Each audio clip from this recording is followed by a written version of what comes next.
Hi, well, welcome to our first webinar. My name is Catherine Hodek. I am a part-time employee or contractor for Team Logic IT in the North Bay, and I focus on the sales and marketing for the business. And I have the pleasure of introducing Todd to you, which I will do momentarily. And he will then introduce Patrick and give you a sense of what we're going to talk about today. Because chat is not currently working, please feel free to raise your hand. Pat loves interaction. So we're going to give you the opportunity to ask questions at any point during the conversation today. Please engage. If something he says doesn't make sense or you have questions you'd like him to dive deeper into any specific area, he would far prefer the interaction than him just talking to a screen for 30 minutes. And the other piece from me is please stay on till the very end of the call because, as you may know, we are going to raffle off some Apple AirPods. They're the Apple AirPod Pro 2 wireless earbuds. So whoever is on the call, I will do a raffle at the end, and I will send those directly to you. So without further ado, I am going to introduce Todd Tully, who I think all of you know, but in case you don't, he's the president of Team Logic IT in the North Bay of San Francisco area. And he has owned this business and been leading this business for 10 years. Although it was started in 2010, Todd and his wife, Ruth, bought it 10 years ago. So welcome to all of you. Todd's really excited. This is his first webinar that he is participating in and leading. So be gentle and be kind to him. I will grab all the raised hands during the conversation and I'll be back at the end. So without further ado, Todd, it's over to you. Thanks everybody for joining. Welcome. Appreciate you being willing to take your lunch hour to join us. I just wanted to share, we looked at security pretty seriously in the fall of last year, knowing that the cyber liability insurance standards have kind of upped their game and mandated a higher level of security. And we felt we took it upon ourselves to evaluate the direction, and we checked out quite a few different vendors, and we started with some of you, I think Aaron's on the call, like we started with Bitdefender and tried to manage some of it ourselves, and quickly discovered that with a small team, it was going to be very difficult to manage security 24/7. And we came upon Huntress in our investigation, and a great reputation, and we got to try it out. And yeah, I'm happy to bring Huntress to the table as a partner. We're using all their products, and as you know, we've added it to our security stack as of November of last year. So we've got some good experience with it now. And I'm going to introduce you here to Pat McGowan, who's going to show you some of the elements of Huntress, and we'll be able to answer your questions. And I have a few things that I can comment on at the end as well. So I'll turn it over to you, Pat. Awesome. Yeah, I'll just share my screen here. Got a little deck prepared. One moment. So yeah, thanks everybody for joining. Todd approached me really just a few weeks ago at this point, I guess, maybe a month ago, to basically just ask that we give, the customers of Team Logic IT of North Bay some time to learn a little bit about the security technology and service of Huntress that is, protecting your environments. I'll be honest, I think a lot of this stuff happens in the background, and I think it's admirable that Todd and team are have put this together to give everybody the chance to really understand a little bit more, how the sausage is made, I guess. Yes, I'm the account manager for Team Logic IT of North Bay. I help Todd with security related questions. I liaise with other parts of our company, Huntress is about 450 employees. We're almost 10 years old at this point.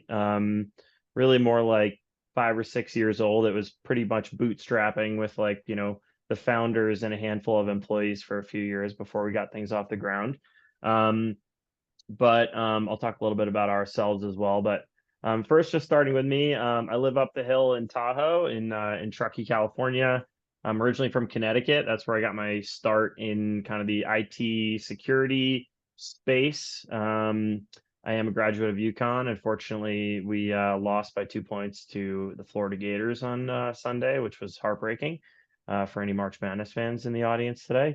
Been at Huntress for 2.5 years. It's been an awesome journey. We are a really fast growing, kind of exciting place to work for a lot of really good reasons. Personally, I'm a big mountain biker and skier, which I think explains Truckee for those of you who are familiar with the area.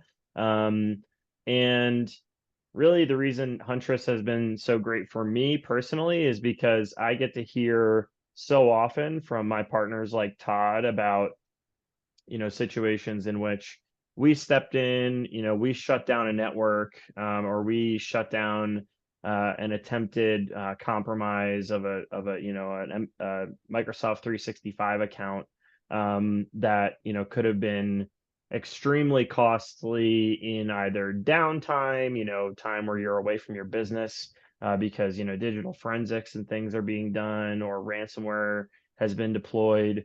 And really our job is, the 24/7, 365 kind of eyes in the sky, if you will, of over the network. And of course, Todd and team are really managing it day to day, but our 24/7 security operations center is really the key. So just starting out with, security is a necessity, right? I'm sure we all see headlines on a very regular basis about, and Catherine, by the way, I can't really see the chat in my view. So if anybody asks anything interesting, just feel free to shout it out. I will. I'll interrupt you. Okay, great. Security is a necessity, right? I'm sure, perhaps Todd's had similar discussions with many of you, but, I watch I have probably in the neighborhood of about 150 MSP partners that I work with across the country.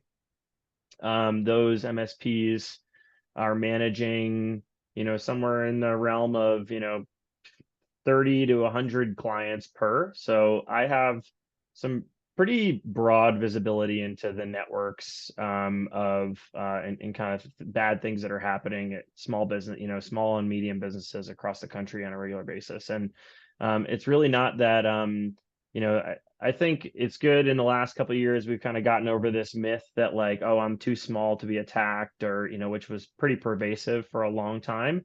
But as soon as that myth kind of evaporated and small businesses realized that, wow, I really do need to be making investments, those businesses were met with really not nice looking bills for the services that existed out there to protect their environment over, again, 24/7, 365, multiple attack vectors.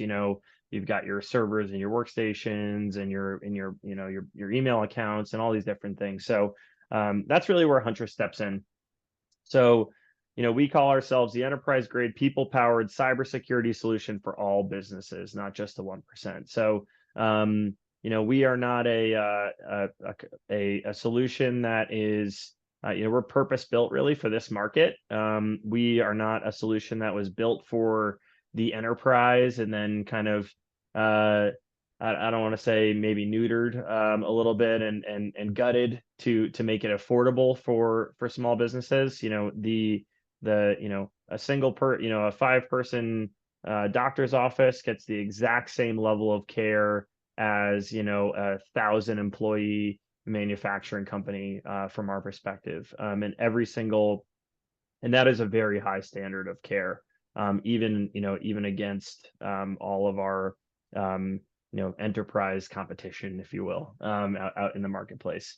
So again, really focused on providing cost-effective security, and really, I call it stopping the big bad thing from happening, right? Like that ransomware deployment, that business email compromise, where maybe a threat actor or a hacker was able to conduct, wire fraud, into your business somehow. And we'll talk about kind of the different technologies that exist, but we say we wreck hackers, not budgets, right? This should be something that is it works for Todd and his team, and it works for you all as a result. Todd and his team can get their teeth around it. We're very focused on providing focused. If you'll see on the right side of this image here, this is basically what Todd and his team would receive, based on a detection that came from his business, to one of your companies. And simply by clicking, that little checkbox down the bottom, I understand this will send a potentially disruptive action, and rebooting that machine. We're going to do all these things, and essentially things are clean. We send over, actionable information that is really designed to just clean up an environment very quickly, result in very little downtime. And that's really because we're monitoring so many different aspects, and we have, all the information tuned to know exactly when bad things are happening and stop them. I'll add to this too that when we first launched Huntress, we did find a lot of things that your traditional antivirus didn't catch, and we had quite a bit of a cleanup to do in the first couple months of Huntress being there, scanning all the networks. Yeah. Yeah, and if any of you have been, perhaps some of you may have, some experience with Huntress over the last 5 or 6 months. Again, we always kind of say, like, hopefully not, but it does happen.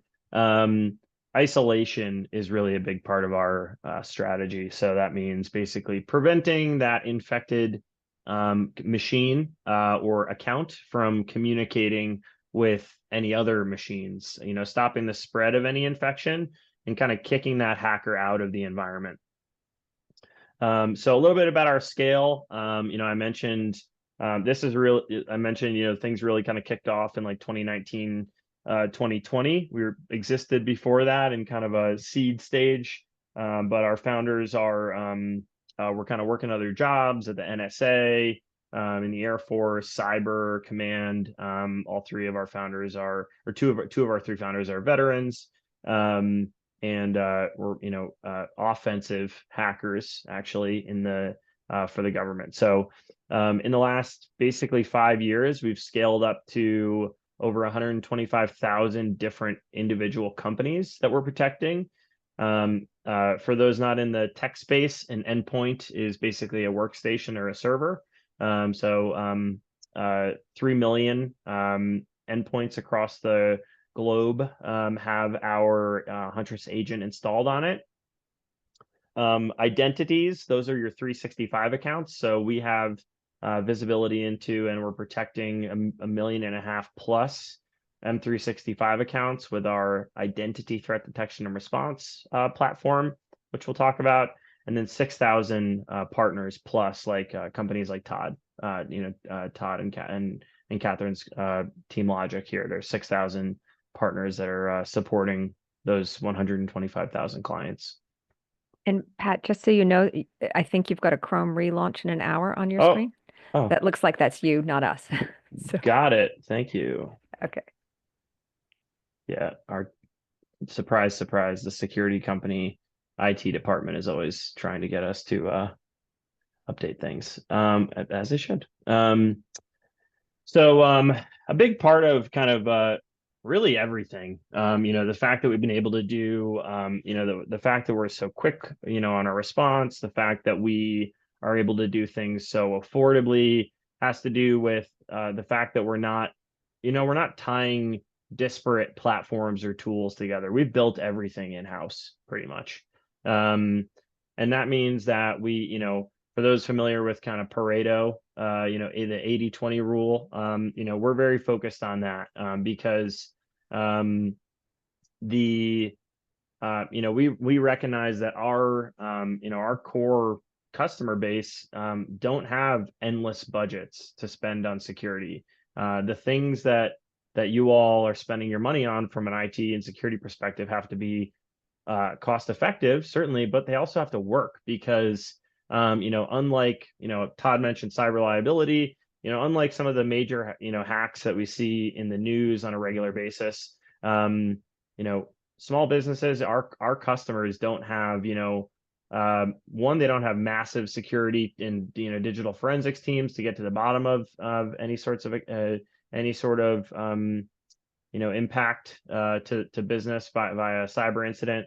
And they also don't have, massive cyber liability policies that you can just fall back on quickly. Like when payroll is impacted, when when you have to shut your doors for, maybe weeks on end to respond to a ransomware deployment, those could be business ending events. And so we take that's a very solemn responsibility for us, and we take it very seriously. And it really is what motivates us to continue to build technology in a very lean way that allows us to manage costs and continue to protect the businesses who need our protection the most. One thing, if you look at the side of the screen there, that's actually a blog post from the Huntress blog. We, outside of our sort of day job of protecting businesses in a kind of a tactical one by one, detections come in, we stop bad stuff from happening. We also contribute a lot in the wider threat intelligence community, and we're actually if you want to maybe look this up after the call, we are a CVE numbering authority, which basically means that CVE is a critical vulnerability. So something like this blog post, ConnectWise Screen Connect, which is a tool that basically allows you to log on to a computer and be the legitimate user of that computer, essentially, has totally reasonable legitimate uses, but threat actors, for obvious reasons, love to use them as well. One of the things with owning our own tech stack, we were actually able to create these vaccines. And what that means is essentially when like a variant of a ransomware tries to run, a lot of times it will look for certain areas in the file directory where it needs to place a file for the ransomware to run and begin to propagate. And in our reverse engineering of these ransomware variants, for some of them, we found like, hey, we can actually put a file in that place in the directory right when we deploy out the Huntress agent.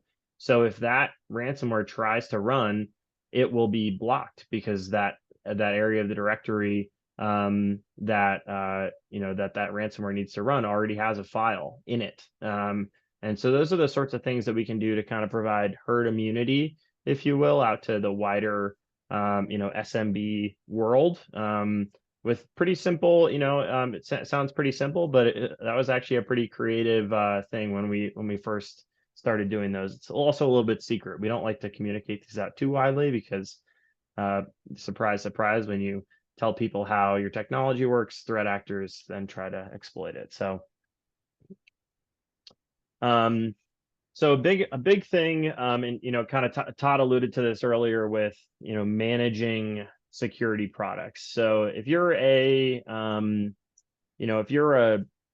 enterprise company and you have 100 people on your security team and you have 5,000 employees, you can kind of afford to have a little bit of noise from a security perspective, and you can manage things on your own, and that's not really something that is from in the small businesses and the thousands and thousands of businesses that we protect. We have to be really accurate, and we have to provide kind of some help over the top with managing these alerts and making sure that that information is accurate. So our security operations center, our SOC for short, is really critical to that. So we have staff all over the world. We have a follow the sun approach, and that is important because people aren't up in the middle of the night, drinking Red Bulls, trying to stay awake, defending you. Everybody is fresh as a daisy, wake up in their local time zone, Australia, UK, the United States, Hawaii. and they basically pass responsibility over the course of the day. And they have been 24/7, 365 for better, I think 3 or 4 years at this point. They have not stopped monitoring all of our customers. So really important there. Obviously Todd and his team are excellent at what they do, but they are not available 24/7, 365. So our eyes over the top are really, occasionally, we might alert one of Todd's staff in the middle of the night saying, hey, we have isolated, a machine or a server or maybe an entire network if something really nasty is happening. And that allows them to, Todd and his team to kind of jump into action and say, okay, thank you, Huntress. We've got it. You guys have stopped the spread. We're going to try to work on this to make sure that, our customer doesn't lose, even an hour or hours of work today. This is another huge piece, and again, kind of goes back to our owning our tech stack. So MTTR is what we call mean time to resolve. So that means from the moment we receive an alert to the moment we send an incident report with a full breakdown of everything that we see and that's going on, and that also would include something like isolating a network. 8 minutes.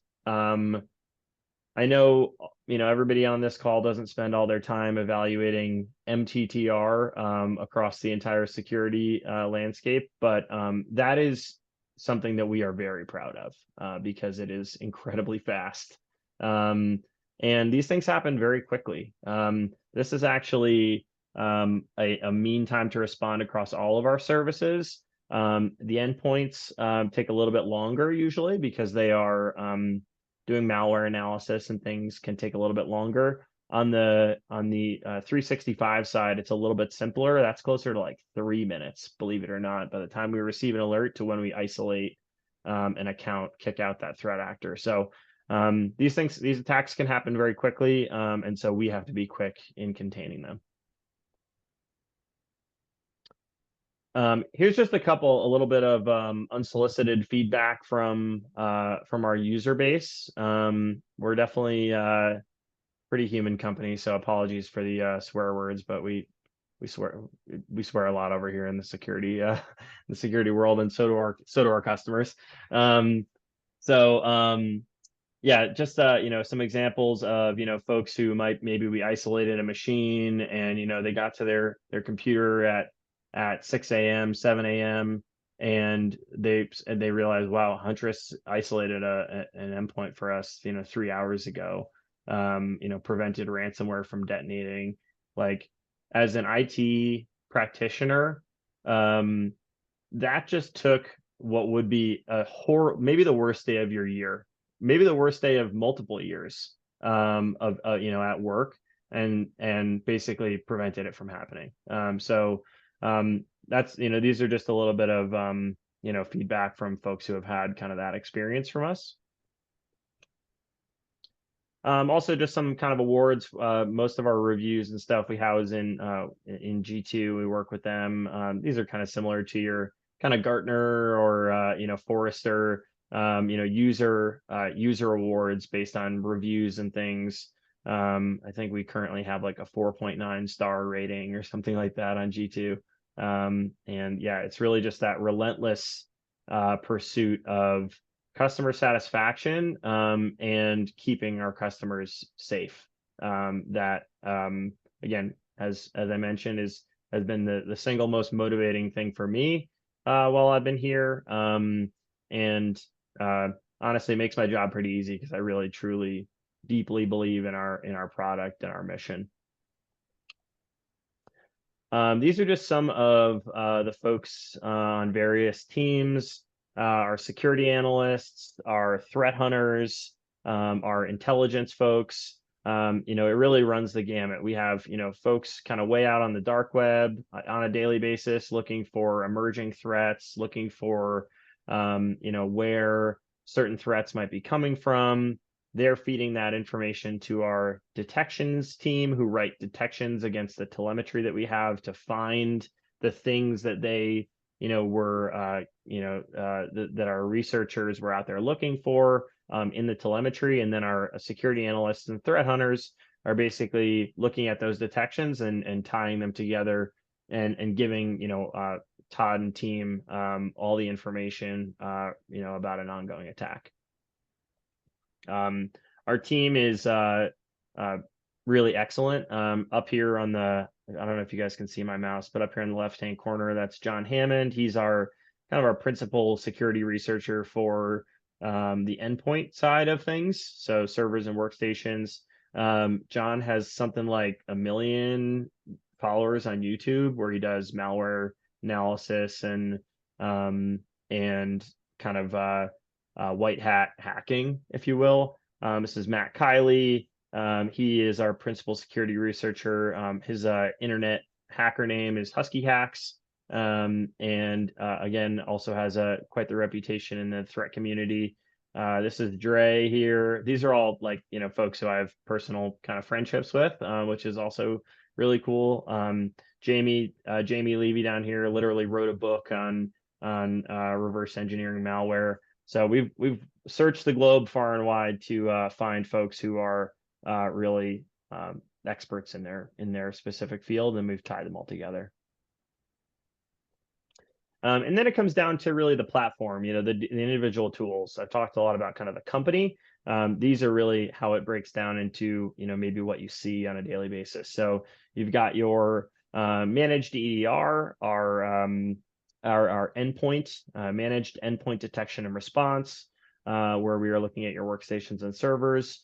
Managed ITDR, which is identity threat detection and response. That's where we're looking at telemetry from your 365 accounts and making sure that people aren't getting it, logging into your 365 account, and from other countries, taking kind of spoofing contacts of yours because they, that contact of yours thinks it's you. That's called an attack called business email compromise, which has really kind of taken the lead in terms of cost to, the security industry over recent years. So we've really made a big focus to push into that. Training your employees with managed SAT, security awareness training. That's Todd and his team. This is maybe a little most the nefarious side of IT and security. Trying to phish you all, in a controlled way. Kind of training you up on what a phishing email looks like, and then also distributing training videos, training experience on emerging threats. A lot of the new stuff that we've been pushing out is about generative AI and deep fakes and things along those lines. So I think we can all kind of get an idea of where that's coming from. And then our managed SIM, which is security information event management, a little bit of a mouthful. That is a big piece for anybody who has to do with any compliance, anybody who has to present information to auditors for cyber liability insurance. And it also really just opens us up to have a lot more data streams from your firewalls and other applications that you're using. We'll always take all the data we can get to make determinations about potential threats. Wherever hackers hide, we are looking. The fact that we've been able to kind of build out this platform over the last couple of years has made us really effective at that. So on this kind of circular image, you can see sort of where various services are looking. Managed ITDR, for example, second from the left there. We're looking at identity access, so 365, and we're also looking at applications. So we're looking at, a threat actor might gain access to your 365 account, and they might install a newsletter mailer software to blast email out to your contacts, acting as you, in order to conduct a business email compromise or wire fraud. Managed SIM really kind of runs, we can take that, our SIMS tool really allows us to take telemetry from a variety of different areas of the attack surface, what we call. This is kind of your attack surface: data, applications, endpoints, networks, perimeter, and identity access. And then security awareness training, your people. Our EDR tool, one thing, that optional side on the left there, Microsoft Defender. This is an excellent tool. It ranks right up alongside CrowdStrike as that might be a little bit of a dirty word after that shutdown that they caused earlier or last year, but great security company, big mistake. But Defender is an excellent next-gen antivirus, and we actually use we run alongside it and use the telemetry to help our investigations. Again, looking for malicious processes that are running on your endpoints. That we have ransomware canaries that we deploy, which is kind of our last line of defense. Very, very small percentage are ransomware canaries, but this is essentially of the detections and incidents that we push out, but it's essentially a dummy file that we place on your workstations. And if encrypted, we know that there is a ransomware event going on because there's no reasonable reason for encrypting that dummy file. And then over to threat containment and cleanup, which we're also providing guidance to Todd and team on just making things. Again, I talked about kind of tight budgets. We know that taking down an entire business for days at a time is not an option, and so things have to be done quickly. And we have to get you all back up and running. And we're definitely in the trenches with Todd and team, making sure that happens. Todd talks a little bit about antivirus. EDR is really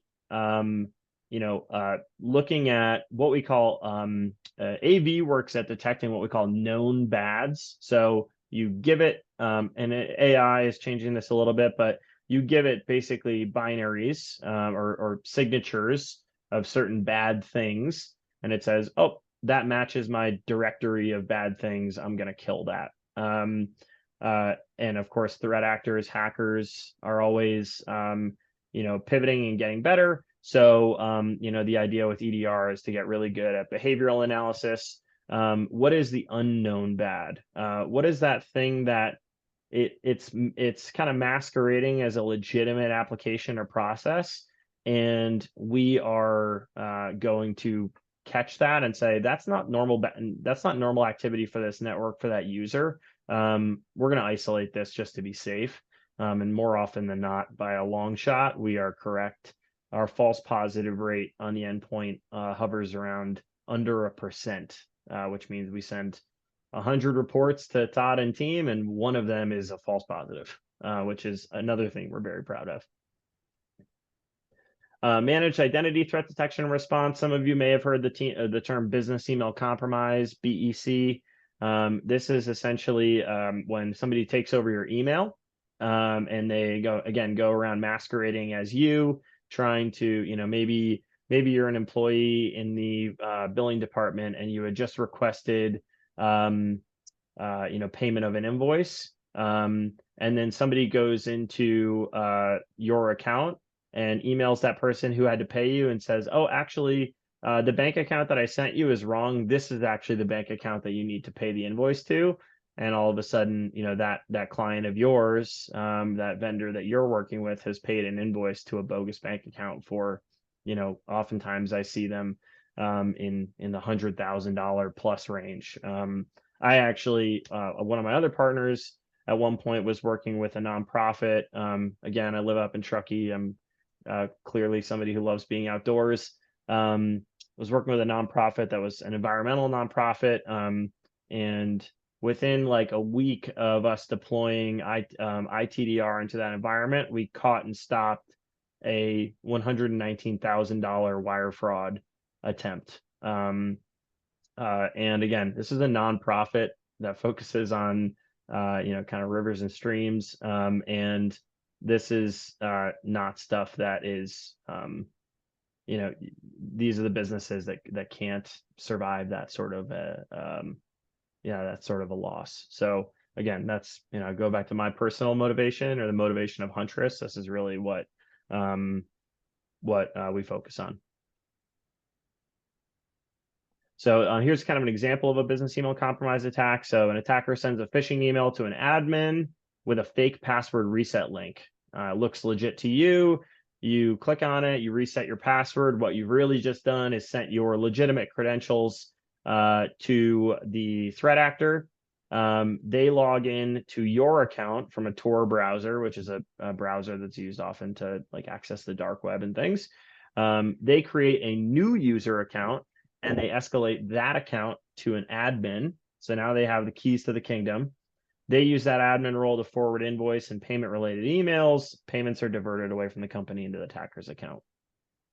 Now, with Huntress, we would stop that sort of thing. So the attacker masqueraded, there was basically sent a fake log, a Microsoft login page. That user logged in and entered their credentials. We detected it. We kicked that threat actor out of that account and stopped the attack in its tracks. So that's how that works. And really the reason it's Todd and the IT and security professionals the world over have gotten really, really tight on and us have gotten really, really tight on endpoint security in the last 10 years, really good antivirus, really good endpoint detection and response. And so, hackers are always going to go where, the soft target is. And right now the soft target is users. So BEC is definitely on the rise. Then security awareness training. I love that statement in the middle. You can't patch humans. Everything there's a lot of aspects of known vulnerabilities that that hackers will just bang against to try and get into a network or get into an account. But oftentimes, 80+% of the stuff that we detect is from a user who clicked on a link. And really, there's only one way to there are certain ways that, again, I showed some of the ways that Huntress kind of stops those things after they're already in progress, but certainly better to have them never be in progress by, that user taking a closer look at that phishing email and saying, wait a second, I never requested a new password. Why am I getting a link to reset my password? Or like, wait, somebody logged into my Netflix account. I better click on, wait, hold on. I don't even have a Netflix subscription right now. Why am I getting it? Those sorts of things are really what we try to teach. And that's really what having a security awareness training program is all about. Security information and event management. That sounds kind of funny saying that, such a mouthful. But our managed SIM is really designed to just aggregate a bunch of information that can be super, super helpful in security investigations. And frequent, previous to Huntress SIM from other security vendors out there, they were a lot more expensive and they required a lot of like physical hardware on site, sending data to a pre-set up storage location that then would be piped into a detection engine.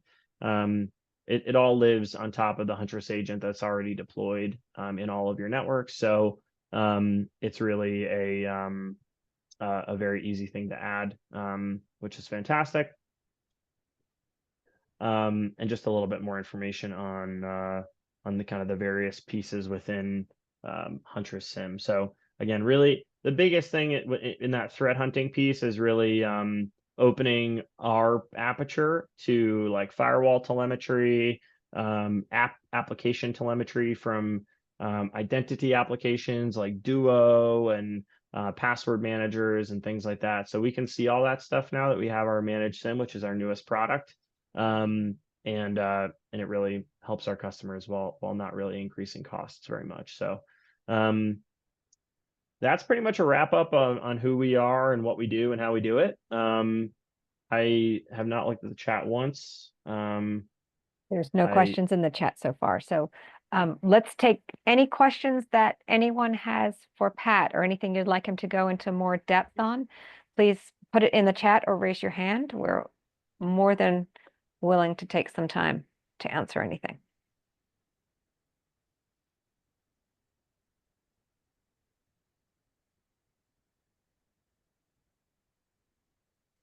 Great. Oh, okay. check QA. Oh, okay. Okay. Yeah. No, I'm going to grab it. Okay. So Okay. So here's what Chris has said. I came in late. Apologies if I'm asking something already addressed. Applaud you for your response time, but I wonder something in light of AI trajectory. One, how do you envision the future landscape in preventing attacks as AI becomes more adept at finding vulnerabilities? And two, what plans do you have to incorporate AI into your business to leverage that burgeoning power tool?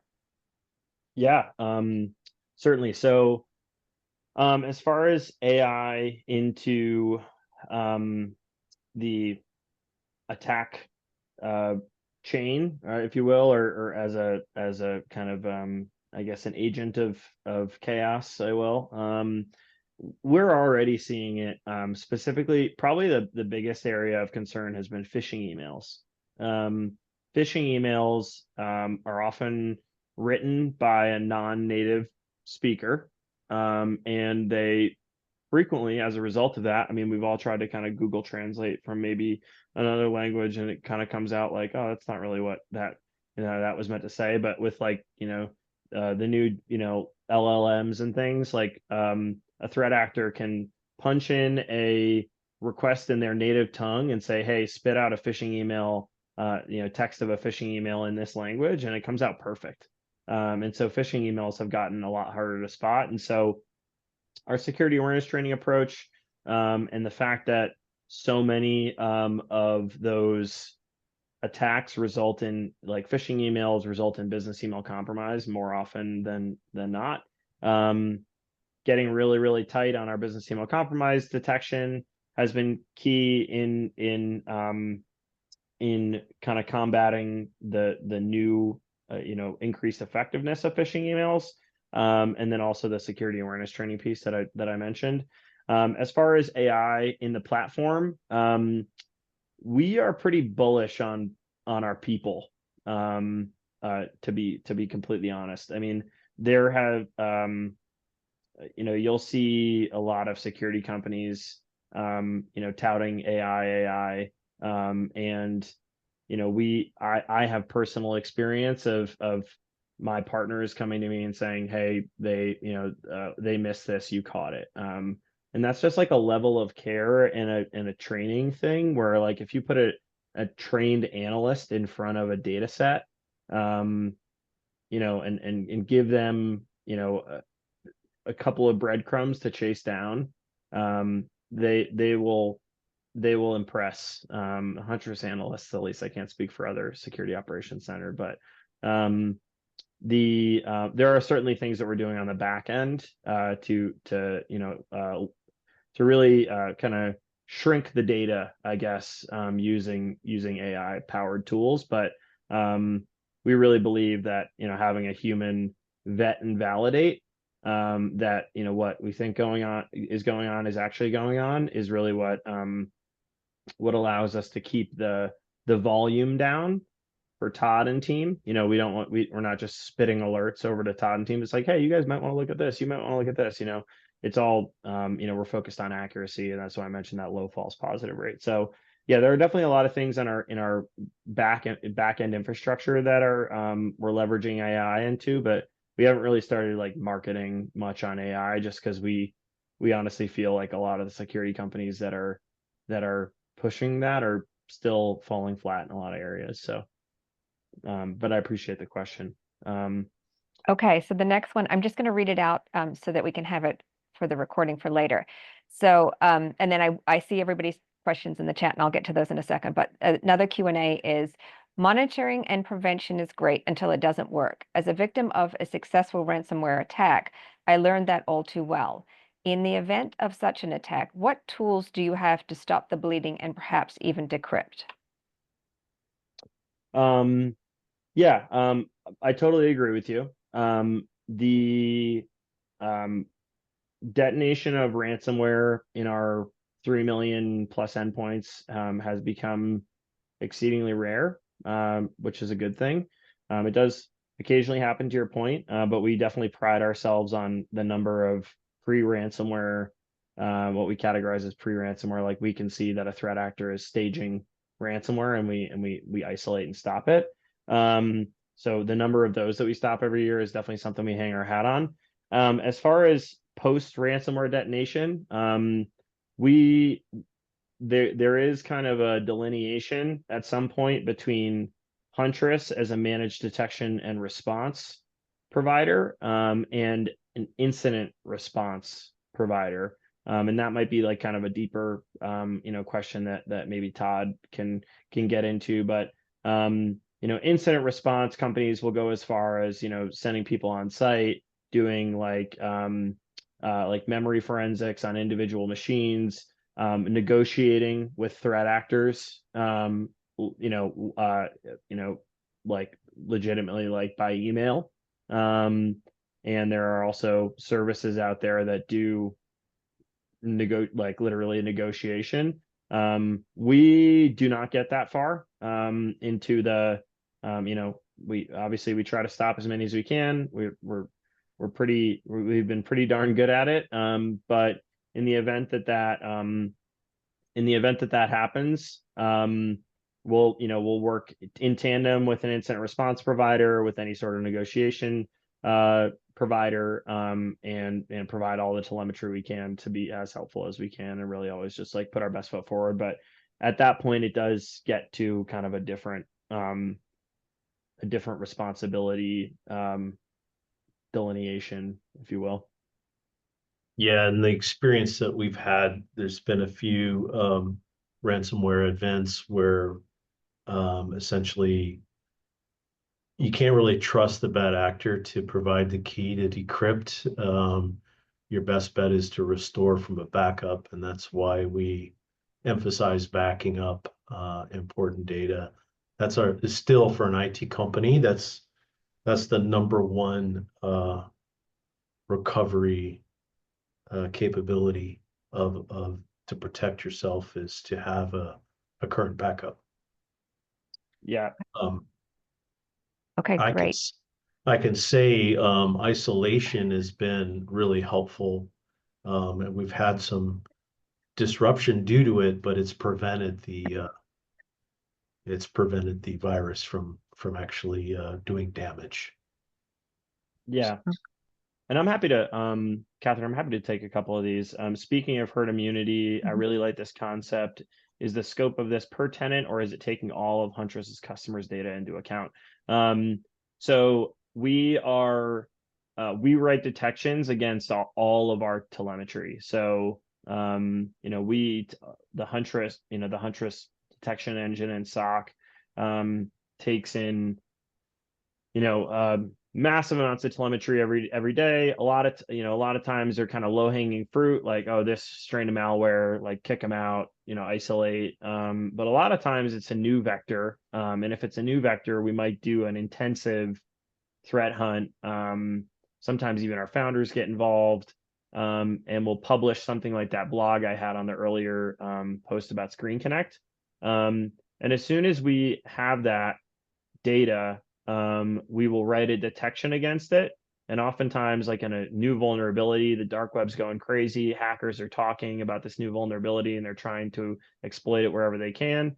So oftentimes we'll be, really quick to write a detection, and we'll immediately on a 0 day. I don't know if any of you saw that Robert De Niro show that's on Netflix right now, but they're like a 0 day. That's referring to a brand new vulnerability that nobody's seen before. We'll write a detection against it, and then we'll push that detection out to all of our customers immediately. So that's what I mean about herd immunity. You don't have to have experienced it to benefit from the the detection. Let's see here.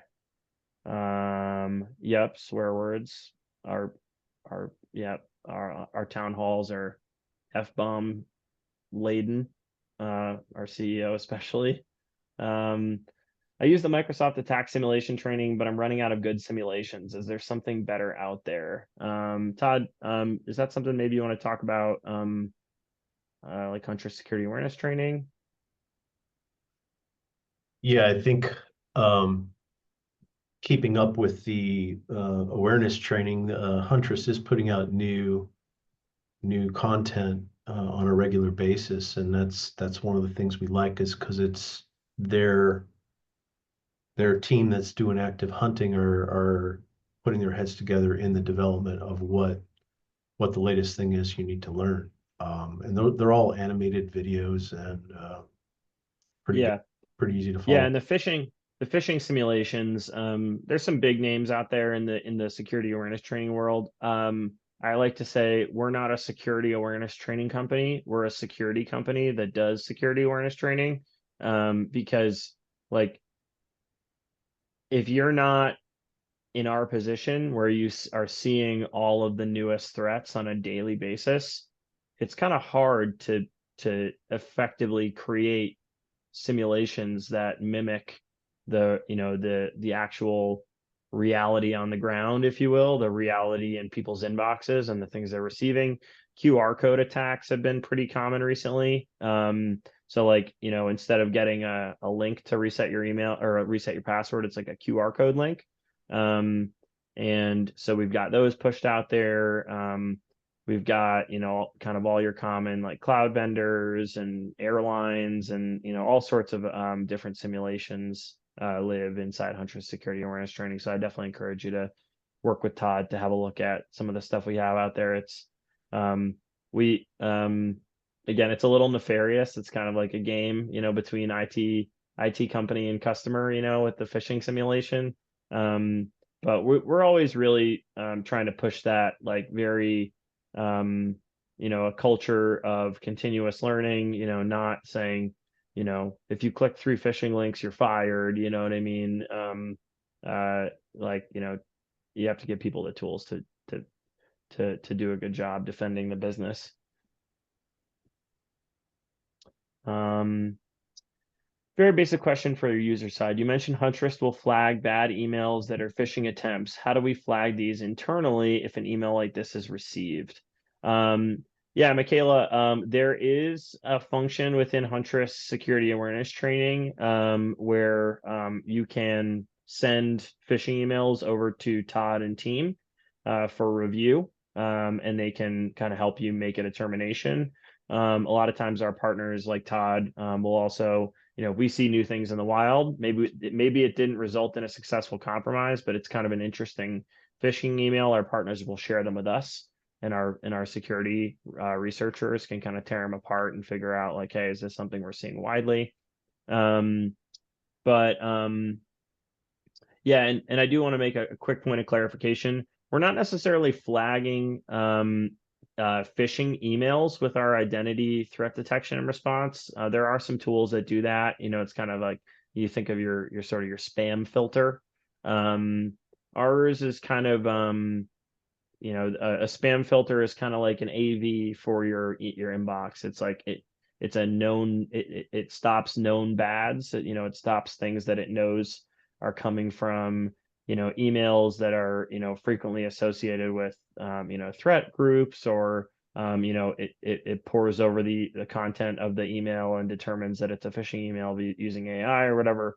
We're really sitting behind that and saying, hey, we saw a login from from New York City when this user has never logged in from there, or we saw this user logged in via VPN and they never log in via VPN. Or they were on their Mac running running Outlook, and then all of a sudden it switched to a or and they were on Safari, and then all of a sudden it switched to a Windows machine in Croatia running Edge, and we're like, okay, that's probably an attack, and we're going to isolate that user. I just wanted, Yeah, go ahead. Pat, I just wanted to do a time check. We have about Oh 4 yeah, minutes left, and I'm going to yep. need 30 seconds to a minute to just do the raffle. So if you can take 3 more minutes to answer these last questions, please. Yeah, sure. So, Paul, thanks for the question. Is there a preference for cloud-based versus on-site server-based storage related to information vulnerability from bad actors? In my experience, I wouldn't say that one is safer than the next. Doing, the threat actors and how quickly they will iterate and find new ways to compromise a system, it really doesn't, you know, I don't want to say it doesn't matter, but you know, servers are vulnerable to ransomware.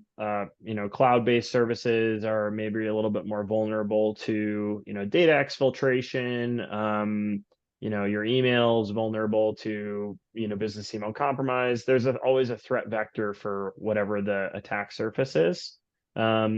So like, honestly, we always just say like doing the basics well, partnering with somebody like Todd and his team, who's going to make sure that things are patched, that you're not running vulnerable software, that you have, tools to remediate issues like Huntress in place so A that if good something, backup. yep, good backups. I worked at a company called Datto for a long time, that does, maybe not a long time in the grand scheme, but long enough, that does backup and you can virtualize servers and things to kind of continue working. And that's a pretty common feature these days. So I wouldn't say that there's necessarily a preference. It's just all about risk tolerance and, making sure that you're doing the basics well and that you have guardrails up in the event something goes wrong. Great. Any further questions from anyone? And Pat, if you could stop sharing your screen so I can Yep. share mine. Great. The moment everyone's been waiting for. Yes, exactly. Todd, any final thoughts before I do the drawing? No, just thanks again, everybody. Great questions. Appreciate you attending. Let's see who won the AirPods. All right, let me share the screen. Please take a moment and make sure your name is on the screen. Put it in the chat if you're not. I've checked it twice, so I hope it's all there. Looks Okay, good. 10, 9, 8, 7, 6, 5, 4, 3, 2, 1. Okay, I'm going to click for the Apple AirPods Pro 2 wireless earbuds. It is going to be Richard. Okay, Richard. Richard. So Richard, I will reach out to you after this call to arrange an address to send them to you. So I will reach out to you separately. Okay. Thank you all very much for attending. Really appreciate it. If you have any other further questions, please reach out to Todd or I after this. We're happy to help in any way we can. And thanks for joining us. Thank you. Thanks, everybody. Bye. Bye. Oh.